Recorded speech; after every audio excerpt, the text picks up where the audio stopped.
What's up, everyone? This is Fortier. Today we're going to talk about the dangers of obsessive Reiho. We already saw the reason why Reiho is exaggerated in the West. Today we're going to talk about the dangers of when the obsession for the word without cultural symbolic context becomes problematic. Most people talk about Reiho as politeness versus rudeness. This is not the case. Reiho originally functions as a symbolic technology for integrating body, instinct, attention, and social relation into a unified psychic order. When someone says in Kendo, for example, correct posture, what they really mean is correct psychic orientation. Correct posture, movement, and breathing is organizing your instinct and your attention. Aligning your center of mass and body axis isn't for aesthetic purposes. It acts as an infrastructure of consciousness. Those movements and body alignments are framed as being natural in the sense of Reiho, but they are not at all natural in the modern Western sense. What they really signify is alignment with this underlying invisible authority structure that we already talked about in the unspoken priesthood video. But it goes even deeper than that in terms of being energetic coherence.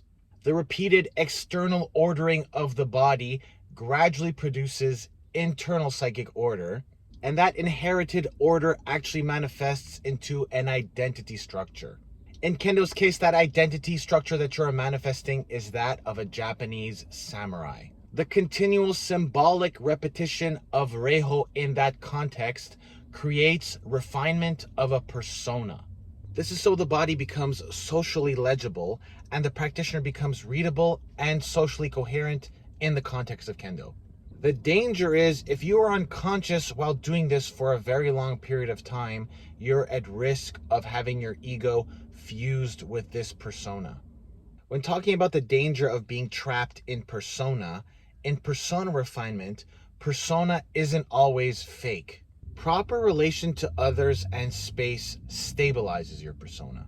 The danger is that persona can become hyper-managed identity and social theater, creating an unauthentic feeling with the practitioner being polished externally but internally disconnected. At this point, the living symbolism that Reiho creates becomes a social mask. When every aspect of life becomes symbolically regulated, the practitioner risks losing spontaneity and becoming permanently identified with that ritualized persona.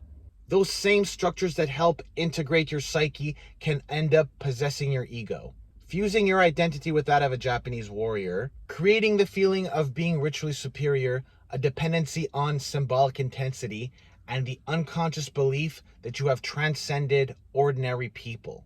If your own identity becomes fused with this persona, this is called ego inflation through symbolic identification.